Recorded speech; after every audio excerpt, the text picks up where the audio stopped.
Lamun sira anggekurana kaki amin liya cerma kang uninga ingkang luhur martabate syukur oleh wong ahli tapa iku kang wis mungkur.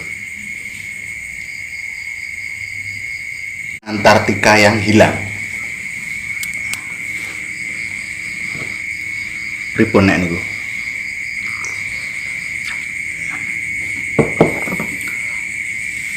Kala itu saya condong ke pembahasan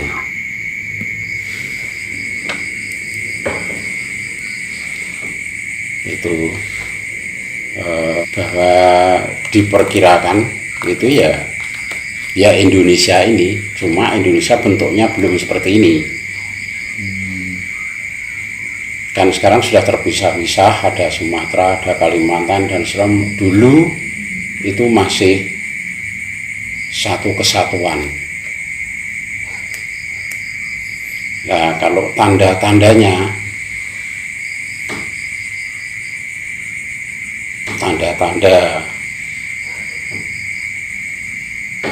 bahwa Pulau Antartika atau benua Antartika itu ya Indonesia ini, karena di sana digambarkan dalam itu kan ada tanah Sabak itu, yang tanah Sabak itu kan dari ciri-cirinya yang subur makmur itu sedunia nggak ada kecuali di Jawa ini.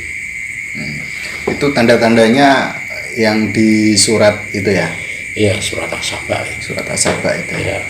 Yang pembahasan tentang Nabi Sulaiman atau ya. Jadi peninggalannya diantaranya adalah saya setuju Candi Borobudur. Candi Borobudur itu bukan candi-candi Buddha, bukan, tapi yang membangun kembali itu memang penganut Buddha waktu itu, yaitu 4 raja berturut-turut untuk membangun kembali Candi Borobudur itu. Kalau di sejarah Indonesia bahasanya membangun, tapi membangun itu diartikan membuat atau membangun ulang. Itu di sejarah bahasa Indonesia ya? Ya, kalau di sejarah bahasa Indonesia, sejarah Indonesia itu bahasanya itu membangun. Ya, bahasa membangun itu kan rancu. Ya. Itu mendirikan, membuat, apa membangun kembali. Kalau saya condong membangun kembali. Mengapa? Karena bebatuan yang dipakai di Candi Borobudur tidak ada. Di Jawa ini batunya nggak ada. Jenis batunya nggak ada. Maka sekarang kan karena gempa dan seterusnya, akhirnya ada tambal sulam lah itu. Iya, ada. Tapi kalau disusuri batu-batu andesit, sama-sama andesit yang ada di sini, pasti kelihatan bahwa ini bukan iya itu tunggale lah gitu ya. Aja. Memang sebagian ada itu yang bangunan-bangunan barunya itu ya batu-batu sini saja. Batu-batu sini, dan itu pasti beda. Ya, kalau kita menitik di Pulau Jawa ini, yang nama kotanya seakan-akan ke Arab-Araban, itu kan hanya satu, ya Sleman itu, yang diperkirakan di situ adalah kerajaan Nabi Sulaiman. Yang lain kan Yogyakarta, Solo. Tapi ya 10 Jawa ini yang kota lama ke Arab-Araban ya Sleman itu, karena lidah Jawa ya Sleman gitu aja. Nah, di Candi Borobudur itu bangunannya itu terdiri dari tiga bagian itu. Strukturnya itu ya, Ya, keseluruhannya. dari bawah sampai atas. Paling bawah namanya Kamadhatu. Kamadhatu. Ya, Kamadhatu. Yang kedua, yang bagian tengah itu namanya Rupadhatu.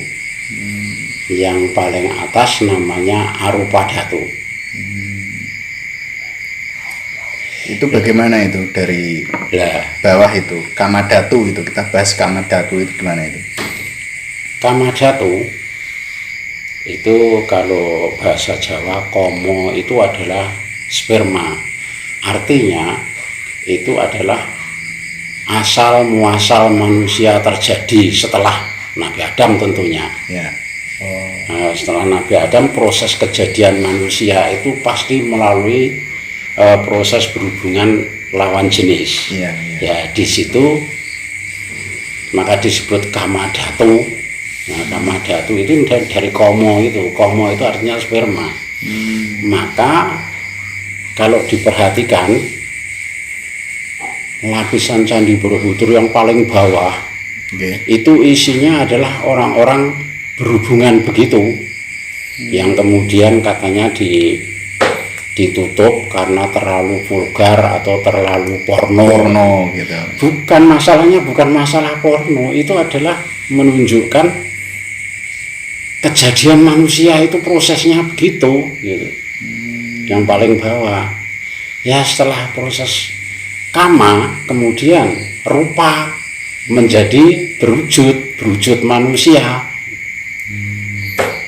Rupadhatu. Nah kemudian setelah wujud nanti menjadi Arupadhatu. Oh, makanya relief-reliefnya itu yang bagian tengah Rupadhatu ya. Ya, Itu ya ada reliefnya, ada gitu ya, visualnya bisa dilihat gitu ya. Pantesan yang paling bawah itu kan tertutup. ya. Tapi masih ada yang kelihatan cuma banyak yang ditutup itu karena dinyatakan terlalu porno atau vulgar gitu. Ini masalahnya bukan masalah vulgar atau tidak vulgar, tapi masalahnya ini menceritakan tentang keberadaan manusia dari awal sampai akhir. Nah, setelah wujud menjadi manusia, maka untuk bisa paling atas sendiri kan nirwana namanya itu. Ya. Ya. Anggap saja nirwana itu kalau bahasa umum ini adalah surga gitu. Ya. Untuk bisa mencapai proses ke nirwana itu, yaitu orang itu harus melakukan suatu tindakan-tindakan yang suci istilahnya, tindakan-tindakan yang bersifat moral, atau bersifat apa itu namanya, pendakian budi itu namanya apa itu, spiritual. Ya. Nah, spiritual. Nah, masalah spiritual itu tidak wujud, baik itu kayak apa itu kan tidak wujud. Ya. Nah, kalau jadi perjalanan manusia itu hendaknya bisa ke nirwana itu sama dengan tujuan hidup manusia siapa saja itu sama itu, cuma beda istilahnya Ya. itu, beda istilahnya. Sama beda cara pendakiannya mungkin Ya. juga berbeda lah ya, Ya. visual caranya gitu ya. Ya, jadi harus melakukan yang baik yang bini dan seterusnya, yang sifatnya pokoknya spiritual lah. Ya. Pokoknya spiritual, intinya itu adalah mensucikan diri biar bisa masuk ke nirwana kan gitu. Nirwana itu bahasa nir itu artinya terbebas. Ya. Wana itu dari kesengsaraan.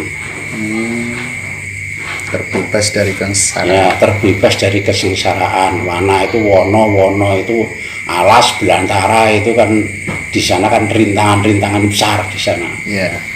Untuk bisa sampai ke nirwana, terbebas dari rintangan besar itu, maka harus melakukan yaitu pendakian budi yang sifatnya itu adalah mensucikan diri, biar bisa kembali menjadi kesempurnaan hidup, kan gitu. Ya.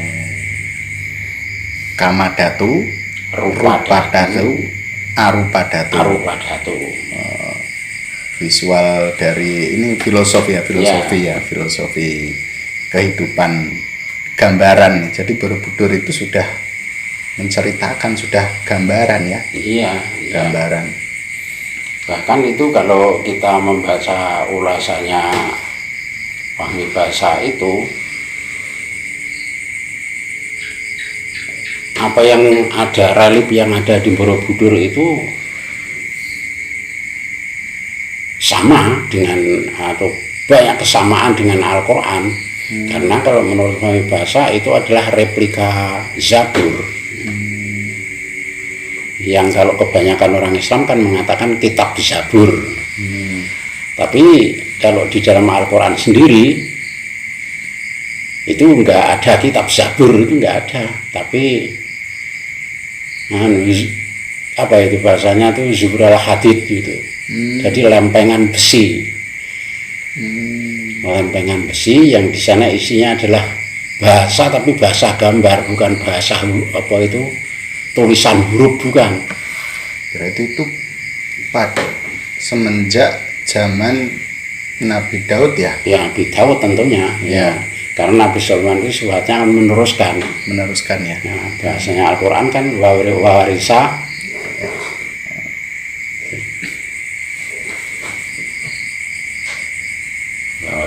Daru itu Sulaimana ngono kae. Warisa Sulaimana ngono kae.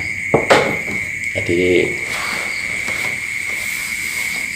apa yang diberikan pada Nabi Sulaiman itu ya mewarisi dari bapaknya. Termasuk Nabi Sulaiman yang bisa berkomunikasi dengan seluruh ya termasuk Nabi Daud kan juga bisa bicara dengan binatang. Dan satu-satunya Nabi kalau dalam Islam itu kan yang pertama kali bisa membuat baju baja, baju dari baja itu Al-Quran itu Nabi Daud itu ya.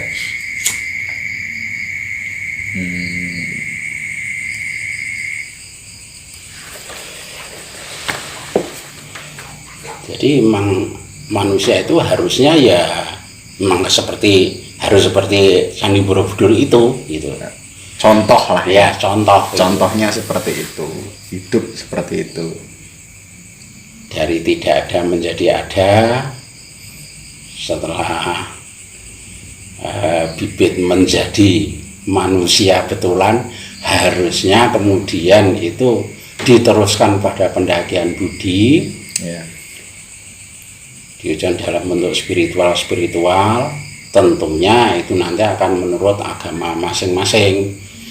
Walaupun itu Nabi Sulaiman itu dibimbing oleh Allah, tapi kan agama yang lain itu maunya juga begitu, cuma diduin nalar yang ngono kuwi ya, akhirnya jadilah seperti Hindu, seperti Buddha, seperti yang lain-lain. Tapi kalau pemahaman pendakian budi itu mungkin di setiap agama memang berbeda kan ya, caranya berbeda-beda. Tapi mereka pemahamannya seolah-olah hampir sama ya. Ya, hampir serupa. Ya kalau saya mengatakan serupa, enggak sama. Enggak sama ya, serupa tapi enggak sama ya. Misalkan mereka juga mengatakan kita harus mensucikan kan gitu ya. Itu gimana itu kalau misalkan ini pendakian budi itu gimana? Secara badaniah kita itu bagaimana itu? Ya, kalau sebagai orang Islam mensucikan diri itu di samping melaksanakan syariat Islam,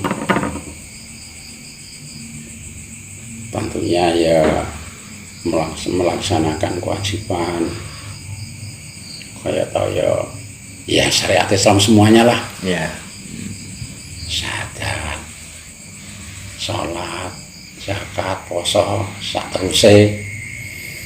Juga ini jalan tolnya yang direkomendasi dalam Al-Quran itu adalah ini puasa. Maka hampir setiap, kalau saya mengatakan bukan hampir, semua itu aja. ya, Semua agama-agama, baik itu agama arti maupun agama samawi, itu ada dengan bahasa bertapalah, ya, bahasa nyepilah, bahasa namanya Semedi. ya. Kalau dalam Islam kan tentuannya itu adalah siam kan gitu. ya. Oh iya, karena dengan siam itu badan kita lemah ya. Ya kalau badan kita lemah, nanti hati kita yang naik, spiritual kita naik kan gitu. Oh iya, iya, iya. Makanya visualnya itu kerucut ya, apa segitiga ya. Ya, Yang satu pasti ada di atas kan gitu tuh. ya, Nah, tanpa badan kita berarti harus menindas raga kita ya, artinya puasa itu kan ya. Ya, Kalau badan kita ya. lemah, baru hati yang melayang. Maka bahasanya kutiba alaikum syiyam, kemudian ada semacam teka-teki apa bedanya puasa wajib dengan wajib puasa kan gitu tuh. Puasa wajib sama wajib puasa. Ya,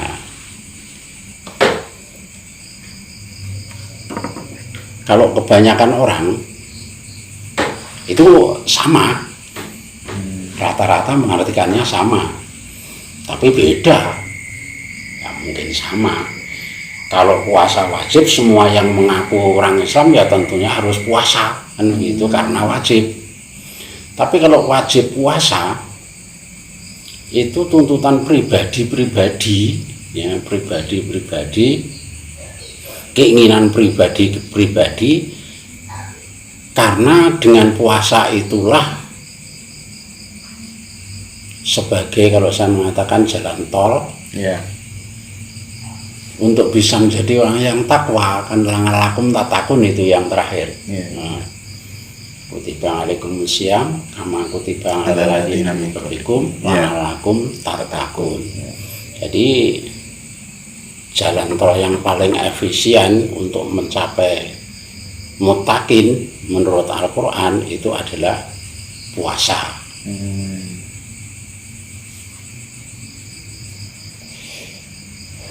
Ya tentunya di samping puasa, ya puasa itu dalam artian keseluruhan, Ya. bukan hanya menahan lapar dan minum. Ya. Dan yang paling berat itu adalah menahan diri. Namanya menahan itu suatu hal yang berat. Ya. Ya, ya istilahnya mau naik lah. Ya. Seenak-enaknya naik itu tetap perkoso, walaupun anggondo ya tetap perkoso. Ya.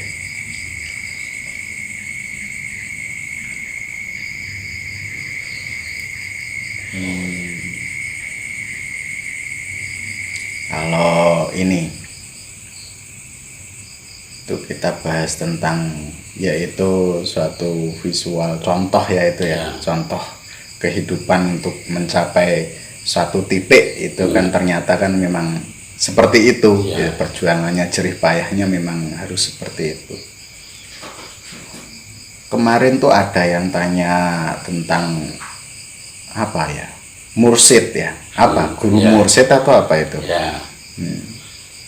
Ya, Itu seperti itu pembahasan yang salah kaprah itu. Kadang yang tanya sendiri itu, karena namanya orang tanya kan nggak ngerti, ya kan? Jadi kan ketika orang sudah sudah mencoba untuk menindas raga tadi atau puasa tadi. Artinya kan seterusnya kan banyak yang faktor-faktor untuk keselarasan dalam itu semua kan ada. Misalkan ya duduk, apa namanya, wirid atau dan lain sebagainya kan ya. Ya. Itu. Ya.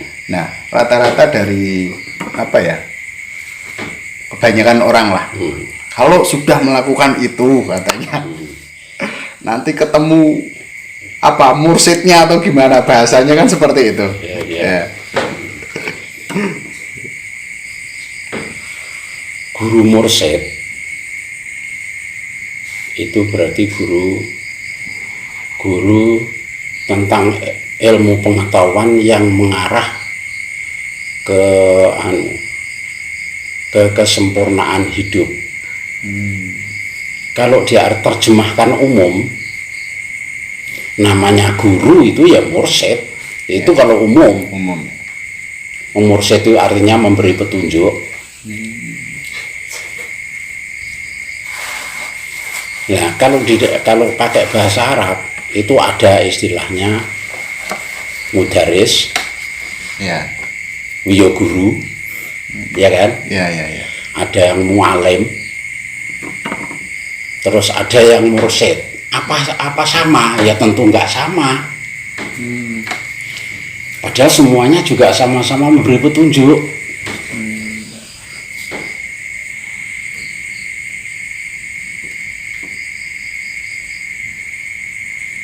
Asal guru itu mesti beri petunjuk, ya guru apapun kan begitu.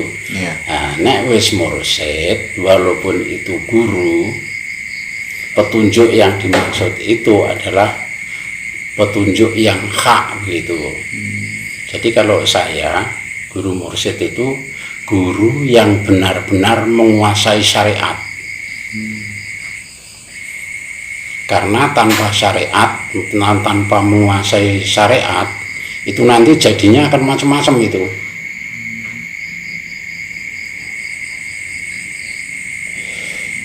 Bukan kok guru mursyid itu, si A itu, si B itu, oh bukan. Gak ketok. Gak ketok. Tero. Anak sari sedulur dhewe. Itu guru sing hakiki. Iya, iya. Itu kan pemahaman orang yang berbeda-beda atau bermacam-macam, ya tentunya akan sesuai dengan tingkat kemampuannya. Gini loh, kadang itu salahnya ada orang bertanya tentang guru mursyid tapi dia sudah membawa pemahaman dari rumah. Iya. Wis mulai jane. Sehingga akhirnya nanti mulai dewe seakan-akan guru mursyid itu guru yang seakan-akan sudah mendapat bimbingan langsung dari Allah gitu.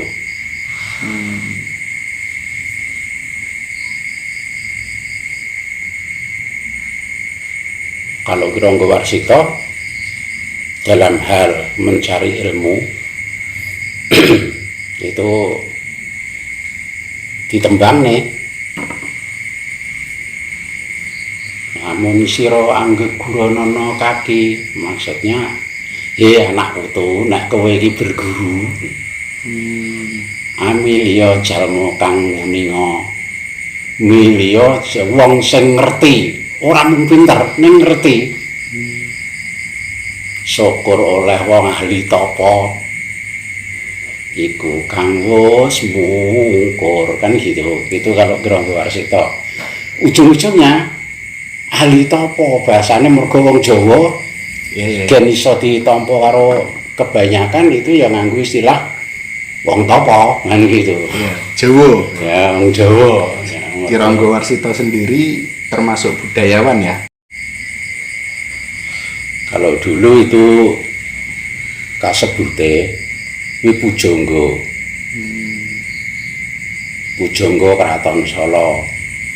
Beliau itu adalah murid Ki Ageng Muhammad Besari saka Gebang Tinatar Ponorogo.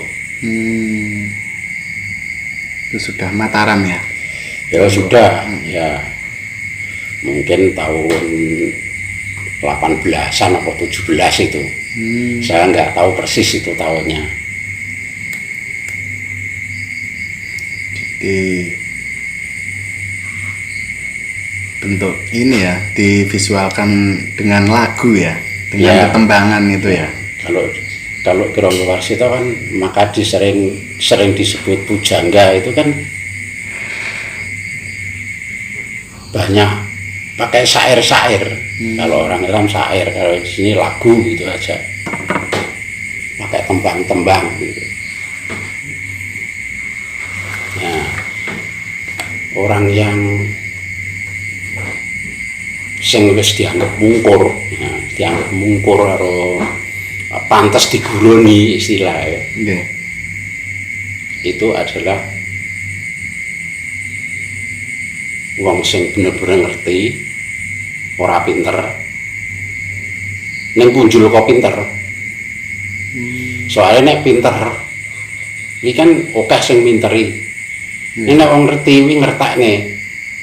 Nek minteri kuwi ngrugekne. Nek ngertakne kuwi sama-sama menguntungkan. Terus ditutup syukur oleh wong ahli tapa. Orang ahli pertapa otomatis dia tidak ada emosi masalah keduniaan, tapi dia hanya mengejar suatu kebenaran.